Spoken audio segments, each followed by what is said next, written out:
Hello, everyone, and welcome to the Common Bridge. Happy that you've joined us today. We've got a great guest, Thomas Frank. You're going to hear a terrific story from someone with a really long view on some of the political machinations and the history of the country and where we stand today.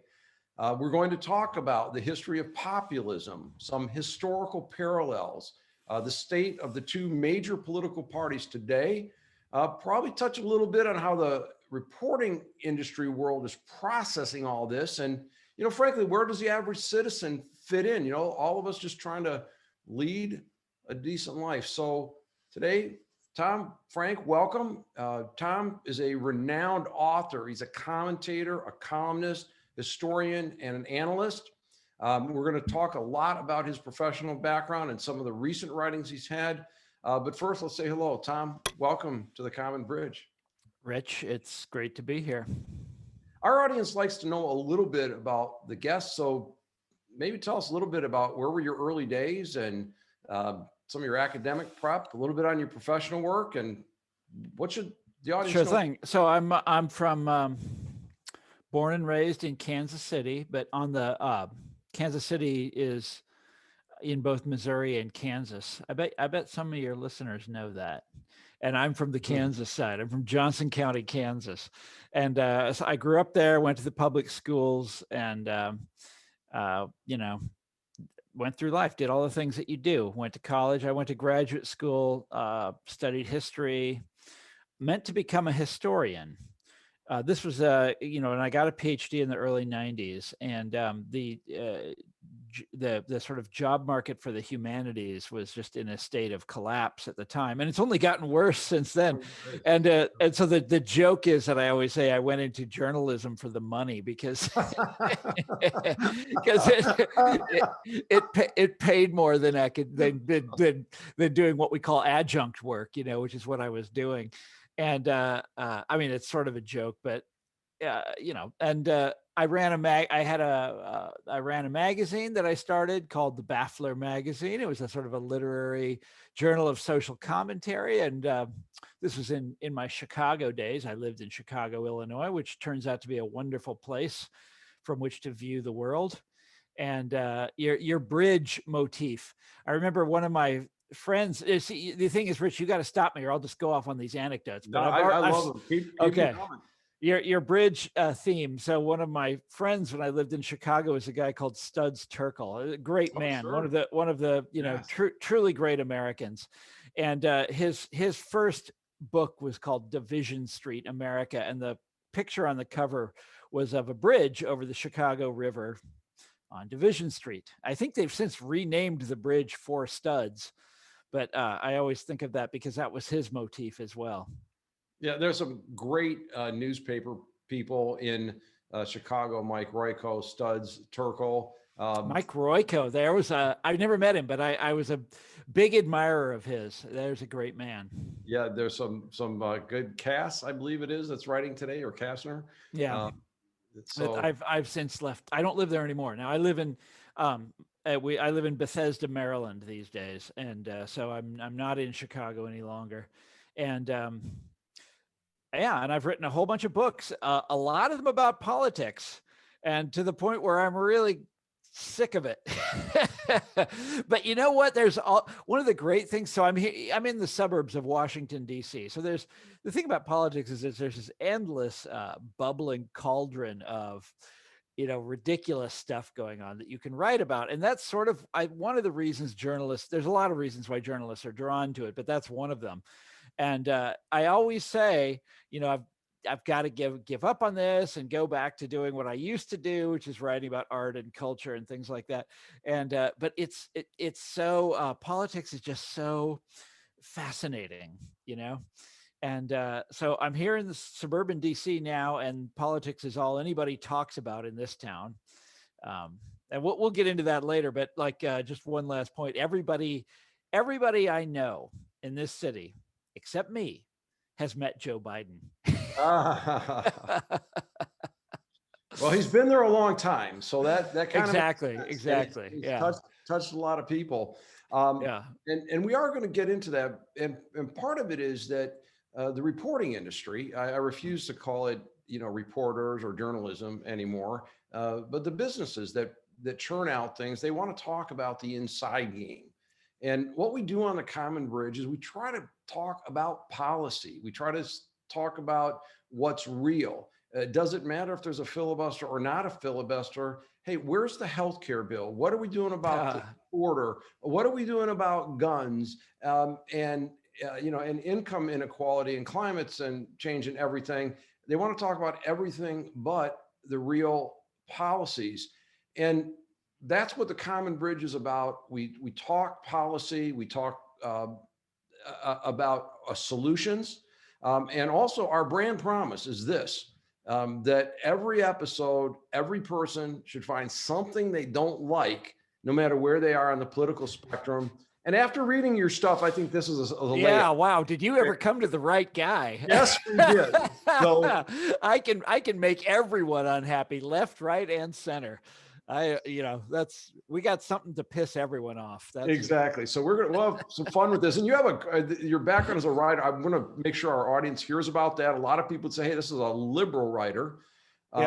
What you've been writing about with populism. And I really want to focus, though, as we get deeper into this today, on your latest book, The People Know. And that's not The People Know, K-N-O-W, that's The People, Know.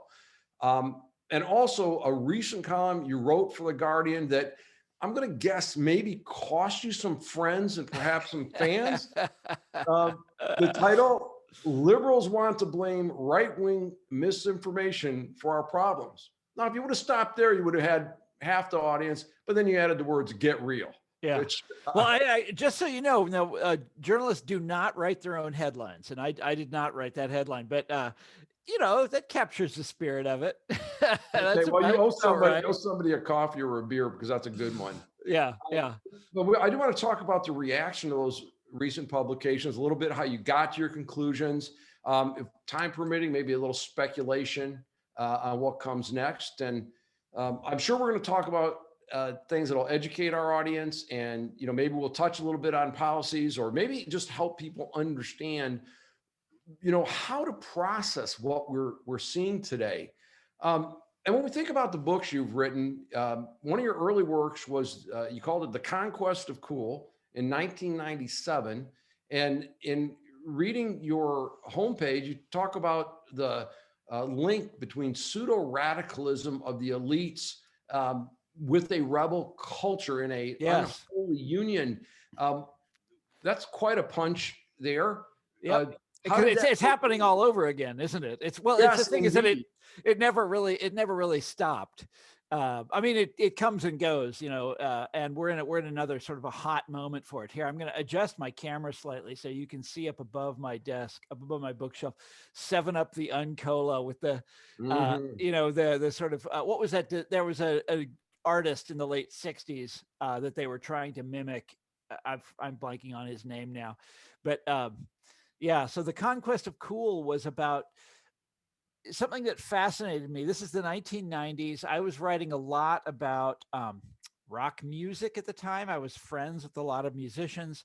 And one of the sort of things that we would complain about was how sort of commercial culture was really interested in what we were doing, and how they were always trying to sort of grab it and take it away from us. And I decided to write about the history of that. And the great moment for youth culture in America, of course, is the 1960s. And I decided to study how the advertising industry reacted to the counterculture in the 1960s. Oh, nice. I know it's kind of a weird question, right? But once you start digging, it's fascinating. The advertising industry was absolutely in love with the counterculture and the idea of youth, of like rebellious youth, of young people, engaged in some kind of uprising. They were really, really, really into this.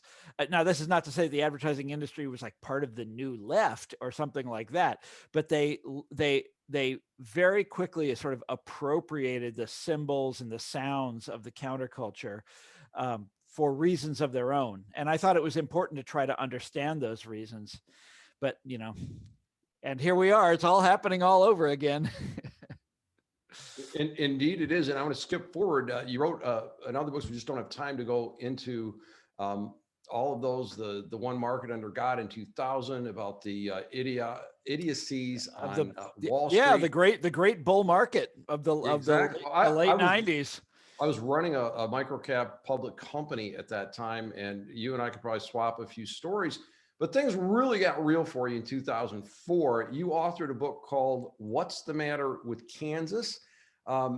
Interestingly, you said that was your first foray into politics, and I love the question: is, why do so many decent, average people support a politics that does them such obvious harm? Yeah. Again, it's a great question, right? So that's the setup, is that question. And I had been, thinking about that for a long time, because, I'm a historically minded person. And, when you study American history, or the way they used to teach American history, one of the important strains in it is the rise of reform. Of the organized labor, these various protest movements, big strikes in the 19th century. And then you have the progressive movement, and then you have populism, and you have the progressive movement, then you have the New Deal, and you achieve the middle class society. And so I'm, coming up in the 80s and 90s, and everything is going in reverse. And we're taking the middle class society apart, and the very people that built it, that did all these great things in our past, or their descendants anyway, are the ones who are doing it. And so I was puzzled by that in a historical sense. But then there was also a personal element to it for me, because as I said, I grew up in Kansas, went to the public schools of that state. And in the late 90s, Kansas got embroiled in a huge battle over the theory of evolution. And this culture war over the theory of evolution. And I was at the time living in Chicago, and I just couldn't believe it. This was embarrassing to me. And I couldn't imagine that my home state had gone in this direction, and had picked this weird culture war fight. And so I decided I would get to the bottom of it. And this was my investigation of it, of what had happened, and how this sort of how you had a conservative movement that was embracing such, these culture war battles that just seemed so zany, but to look into it, it's like I wanted to interview the leaders. I wanted to see how they had made their case and why they were successful. And it was a fascinating story. It is absolutely fascinating. Now, one thing I should tell people, everybody sees the title and they assume that I'm just making fun of these people. No. And I do have a lot of fun with them. That is true. No, I do have some fun with the first part of it is me, being sort of boggled at how strange everything is. But ultimately, I tried really hard to see eye to eye with these people, and I think I kind of succeeded. And these are the people I grew up with. I don't dislike them. I'm not, super judgmental towards them. I am fascinated by the historical. I think it's a, political mistake. I'm against their politics, and I think they're pushing in the wrong direction.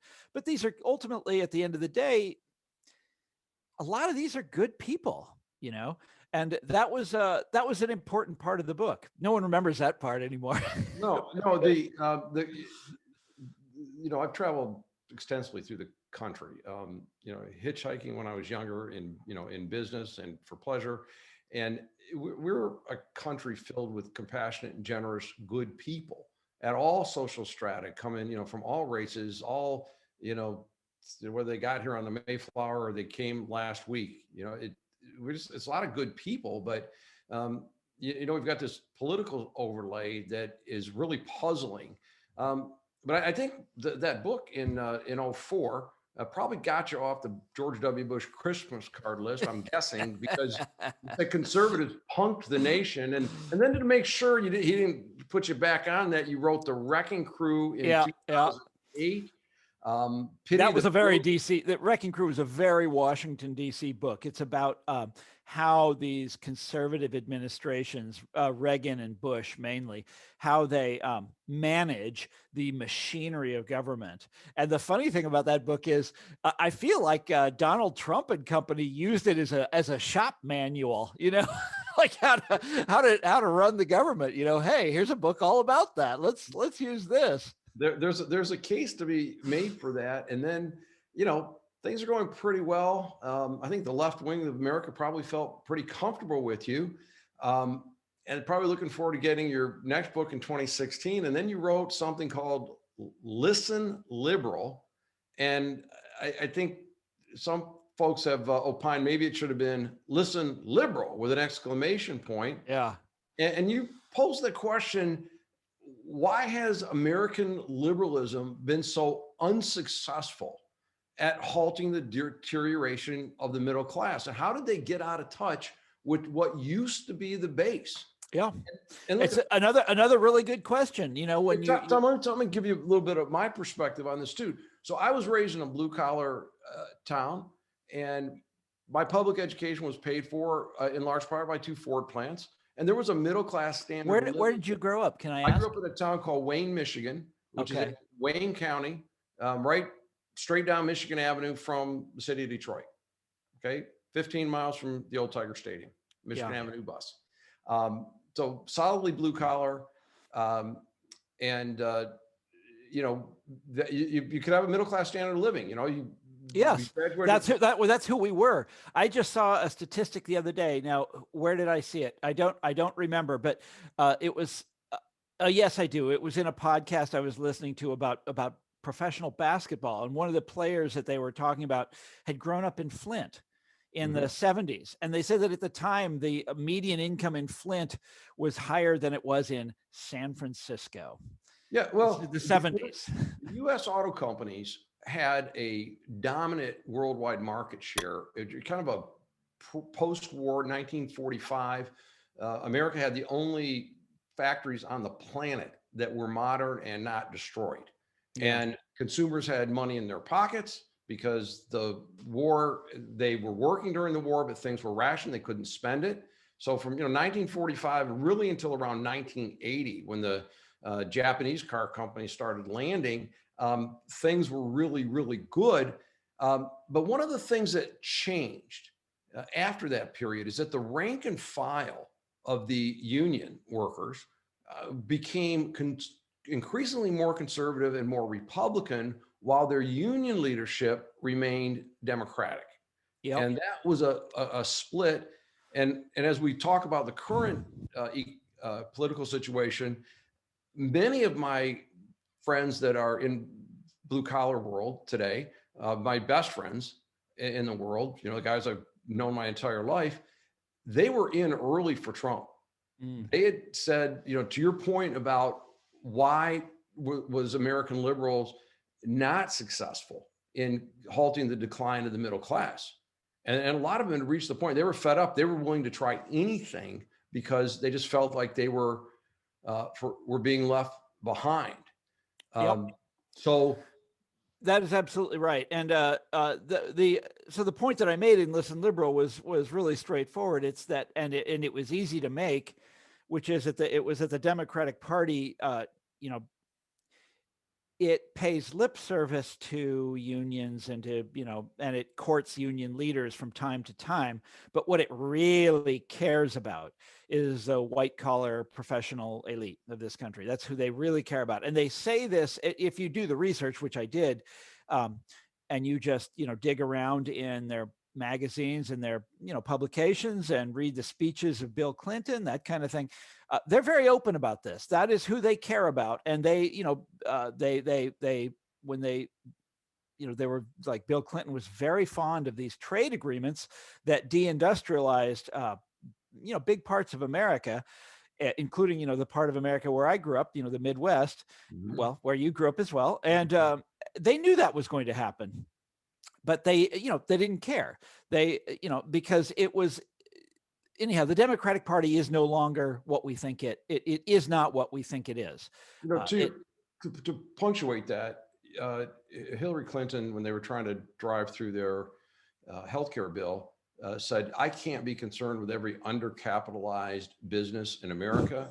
And with all of the recovery we're looking at right now, getting past the pandemic, hopefully, um, I'm not hearing anything about the opportunities to start a business, to be independent.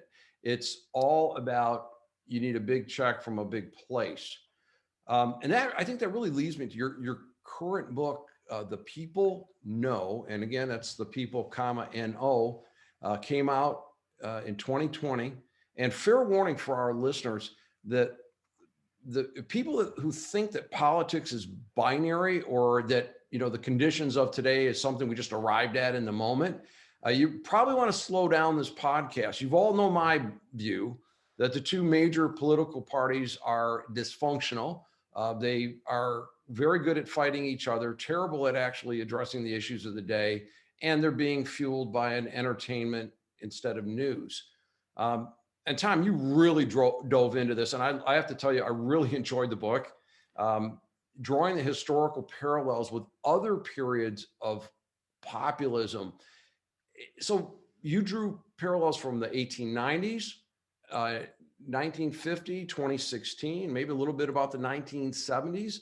Yeah. It's a history of defining populism, and has the mission been lost or bolstered? Well, great question, Rich. It's a big question, though. So first, it starts with the fact that as we mentioned earlier, I'm from Kansas, and Kansas has only a couple of things in its history to be really proud of, and one of them is that it's the place where they invented the word populism, and also the political party was, it was a third party movement. It was a sort of a left-wing farmer labor movement in the 1890s. And the word, its formal name was the People's Party, but the nickname populist was invented by some guys in Kansas, actually riding on a train between Kansas City and Topeka one day. And populism became identified with the state of Kansas. And whenever somebody in those days wanted to make fun of Kansas or make fun of populism, they would make fun of, they'd say, make fun of people from Kansas, that kind of thing. People from Kansas were considered like crazy radicals, the opposite of what they're considered today. And so that word means something very definite for me, and for a lot of people from Kansas. They still remember what that was. They know what that movement was. And when that word started getting used in the last couple of years as a synonym for racist demagogue, which you hear all the time now, I mean, that's the only way it's used now, that really rubbed me the wrong way.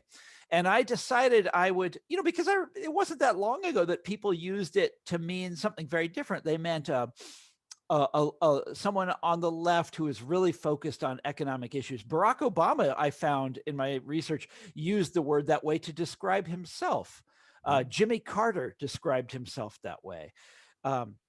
I don't think either of them was really being very accurate when they did that, but they did use the word that way. And then all of a sudden now the word has changed. And so I decided to do a history of of what the word originally meant and how it changed. And going back, starting with the 1890s and the original populist movement.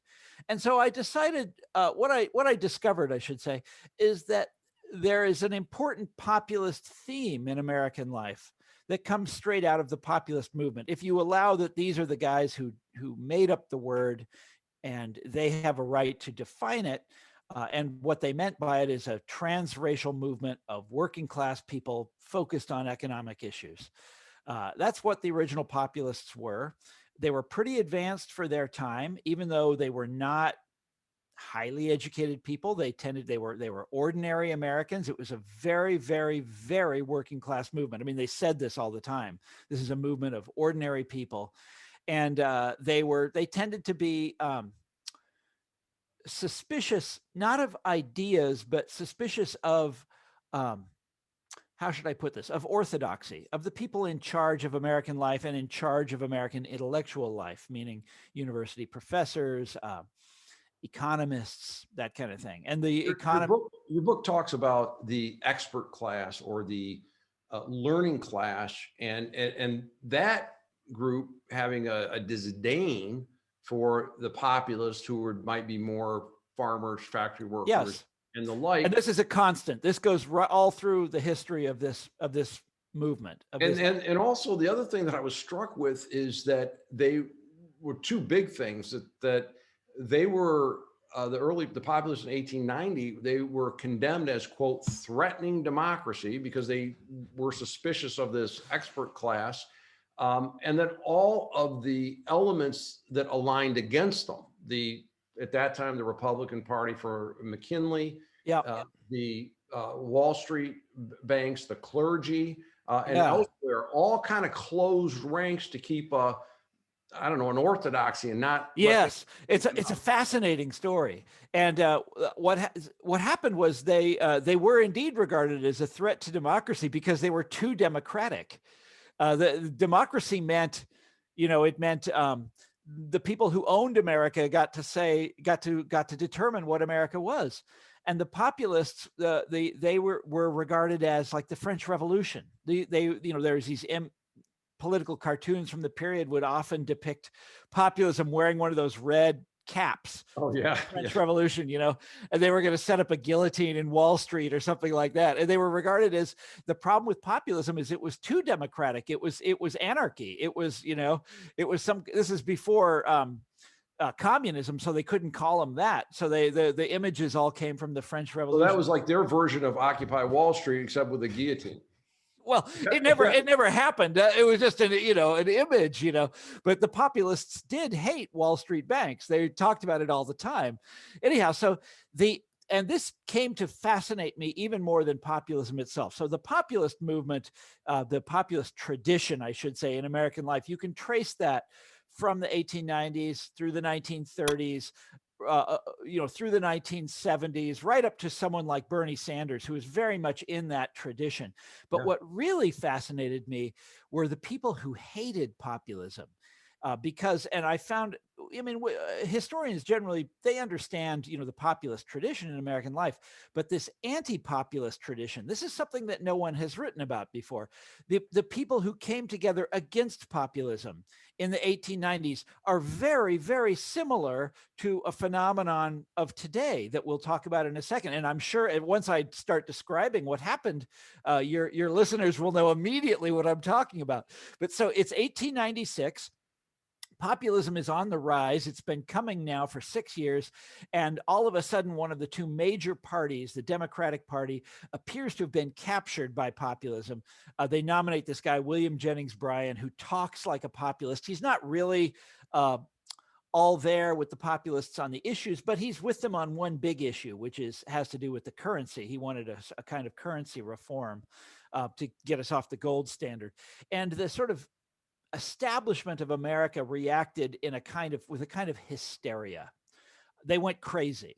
And they started denouncing this guy, William Jennings Bryan, and what they called populism in the most outrageous way, calling populists the most, the worst names they could come up with, trying to psychoanalyze them. And so it was a coming together of the American elite. Like you said earlier, it was the wealthy, of course, the Republican Party and the Wall Street money, the millionaires of the time, the Vanderbilts and the Astors and the Carnegies, these kind of people coming together with America's most educated elite, the presidents of universities, the leading economists of the time. There was the leading academic of the time was a man called William Graham Sumner. He was at Yale University, wrote a whole series of articles denouncing populism. There were psychologists who would psychoanalyze. This is in the very early days of psychology, so they didn't really know what they were talking about. But they tried to understand populism as a form as a pathology, as a form of mental illness. Society preachers came together, and society preachers were a big deal in the 1890s. Came together against denouncing populism from the pulpit, and of course, the most important element was the press. The press, which is by and large at that time is owned by wealthy individuals who identify with the business elite, and they can't believe what they're seeing. and they pick up their pencils and they write the most incredible, bloodthirsty attacks on populism in the press, in the American newspapers. And so I have a good time in the book quoting from these New York newspaper editorials denouncing populism in the most extreme terms. As I'm reading the book, I found it's like, if you took the date off of it, it's like, I think I saw this over the last 4 it's very years. similar to what's happening now. It is astonishing. And that's the flash of recognition that goes off for me when I'm writing this book. I'm like, wait a second, I've seen this before. This is happening right now. And it's the same, in a lot of ways, a very similar phenomenon, a coming together of the elite. But what I discovered is that this has happened repeatedly in our history. And it happened again in the 1930s when Franklin Roosevelt was president. So Roosevelt got elected in 1932 with this overwhelming landslide. And at the time, people didn't really know what to expect from Franklin Roosevelt. He was clearly a liberal.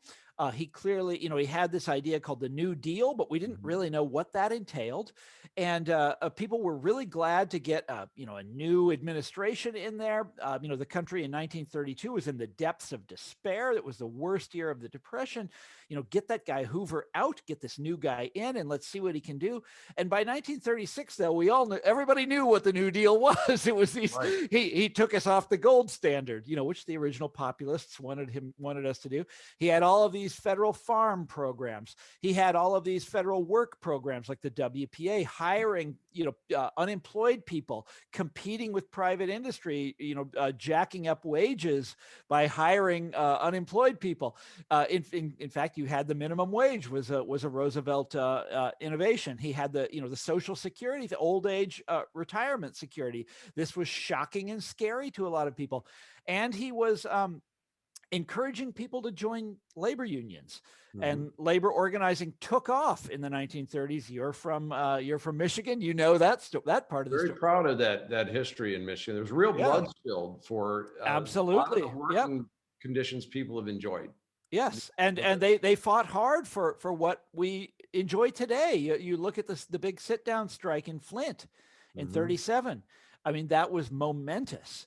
Anyhow, this is all happening under Roosevelt. And in 1936, you have the same kind of thing. The business community comes together with leading academics, sort of high society people to denounce Roosevelt. And of course, the big part of the burden is borne by the newspaper industry, who's as in 1896, are still owned by very wealthy people who identify with business by and large. I'm thinking of the owner of the Chicago Tribune, a man called Colonel McCormick, who is, again, I had a lot of fun quoting from his editorials, which I believe a lot of them he wrote himself, and which were just, he would print them on page 1 of the Chicago Tribune, these incredible denunciations of Roosevelt. But they had, a couple innovations. In the 30s, they had radio, and so they were able to blanket the country with radio denunciations of Roosevelt. But it's the same thing. It's this coming together of elite groups to suppress this man who is very much in the populist tradition. That time it didn't work because this country, I mean, for a lot of reasons, it was, they come together and denounce Roosevelt and the New Deal as being crazy and saying it empowers ordinary people. It's the triumph of the unfit over society's rightful rulers. Well, this sort of anti-democratic language does not work in 1936. It did work in 1896, and the Republicans were able to defeat populism in 1896 to really crush it. But by 1936, that kind of language doesn't work anymore. You can't just tell Americans they need to get back in line and they need to, sort of bow down to their betters, and so that stuff doesn't work anymore. But the anti-populist tradition is alive and well. And here's the funny thing. It's still going on. It's all over the place right now. As I was writing this book, I'm looking around me and there's all of these articles in prestigious American magazines saying that the problem with America is too much democracy, that people who aren't educated think they should have a say in our national affairs. And they think they know better than experts, and they need to get back in line. There's a certain, and they even start using the word populism in 2016 to describe both Bernie Sanders and Donald Trump, using it, I think, wrongly, but they used it wrongly in these other two occasions also. This word is often abused. It's a way for society's elites to say what they dislike about democracy. Right. And I think your point, and look, at the risk of someone going, this is a Trump support, it's not. I've consistently said about Donald Trump, not qualified to be the president of the United States, not interested in learning the job, and massive personal issues. Yeah. We talk a little bit. I hope maybe we'll do 2 episodes. We'll just keep rolling here. Because some of I think the Democrats made the situation worse, and I know that many of people that would be considered populists, they rejected out of hand the establishment of both parties. And now I look today and I say, we've got Wall Street, elected Democrats, big tech, all aligning, saying, hey, you know what? Not only are we going to control things, but we're going to pick who gets to talk. Too. Yeah, isn't that's a scary aspect of this? Yeah, and I read in the HR1 bill, all right, that is a horrible bill for a lot of reasons, but they talk about, well, these social media platforms are universal, and it's like, well, wait a minute, they can't be universal if you can kick people off, right? Exactly. That's the famous. Both. That's right. That's the famous common carrier rule. But we don't need to get into the details of that. But you're exactly right. If it's like the phone system, I mean, they can't eavesdrop on your phone call and cut you off if they don't like what you say. That's not how it works. So if you're going to make the system universal, then it has to be universal. It has to pretty much be open to everyone. There's all sorts of calls out there now. I mean, we're in like year 4 of a constant state of hysteria. Yes. For a certain group of Americans. And I in some ways, I include myself in that. I was very concerned when Donald Trump got elected. I also, to some degree, I warned about this. This is what Listen Liberal, my book, which came out in 2016, was about the Democrats' vulnerability to exactly this kind of attack. And so I took a couple victory laps when he got elected, but it was also, look, I have a family. I love this country. I don't want a man like that sitting in the Oval Office. It was very frightening to me. But what you just said turned out to be exactly the case. This man had no business being president, was not really interested in the job, never seemed to learn, and had many opportunities to step up and show what he could do, and didn't take them. I mean, the most obvious one being COVID. This country was crying out for leadership, and this guy doesn't deliver. He literally thought it was a reality show for himself, and they actually, if he would have had advisors that he listened to, it basically had 3 things. Look, we're going to fight this thing on 3 fronts. Number 1, we're going to get a vaccine out, which, by the way, they did. Number 2, do that. Yes. Yeah. We're going to make sure that the hospitals are supplied with everything they need, PPE and equipment and beds, which they did. All right. And then the 3rd leg is we're going to make sure people who have been harmed by this pandemic or the reaction of the pandemic through no fault of their own, they're not going to lose their house or their credit rating, which they did. But instead of concentrating on any crisis management, is where are we? What are we doing? How are we measuring it? How are we moving through? But he just displayed that he thought it was about him. Yeah. And he could not show leadership. We were talking about Roosevelt a second ago. You think about Roosevelt during World War II being reassuring, going on the radio, talking us through this disaster, Pearl Harbor, talking us through the Depression, letting us know what he was doing, that it was going to be okay. And Trump, it was beyond him to and you're right that they did a lot of the right things. They handled the economic side of it fairly well. I was a little surprised by that, but no, he was just his leadership was just so astonishingly poor. I think vacuum's the word you're looking for. Yeah, yeah. It just wasn't there. And I've got this view and that the the nomination of Donald Trump was the end of the establishment of the Republican Party. The election of Donald Trump should have been the end of the establishment of the Democratic Party. Yeah.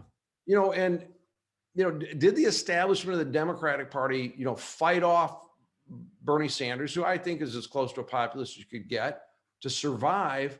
Or is there another wave coming?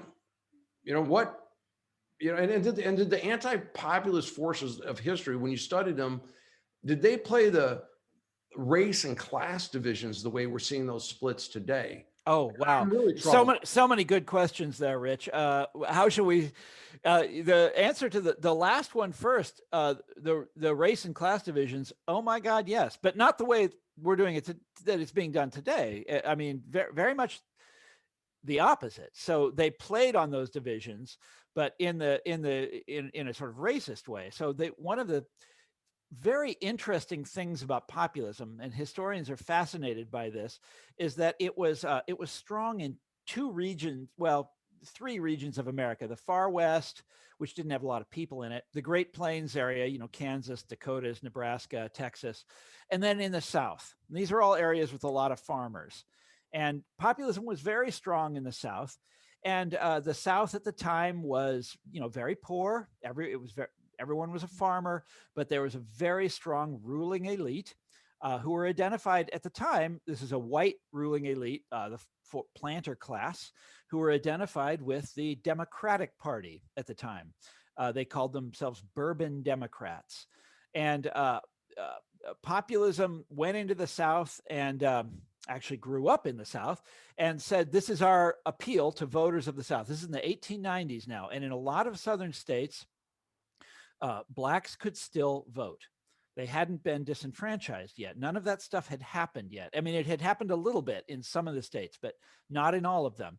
And so populism went into these southern states and said, Southern politics at the time was dominated by racist appeals, to white people. It was this idea they called white solidarity, the idea that the only thing that mattered was the color of your skin. And so white people had to stick together as a race, show solidarity as a race. Poor white farmers voting for the party that was controlled by the people who owned the South. That's white solidarity. Populism went into the South and said, no, your interests as a farmer are more important than your interests as a white person. And on that basis, we're going to reach out to black voters whose interests are the same as white farmers, and reach out to them and try to build a coalition based on class interests rather than on racial interests. And this was absolutely shocking. As you might imagine, this was, this challenged the Southern system at its very heart. And things like this had happened before in the South, and there was a kind of a constant threat beneath the surface that poor whites and poor blacks might get together and realize their common interess. And so it seems we're seeing a little bit of this today as we're getting. Oh yeah, this is a constant theme in American life. Our ancestral history. Oh, you're a person of this color, or you're a person of this heritage.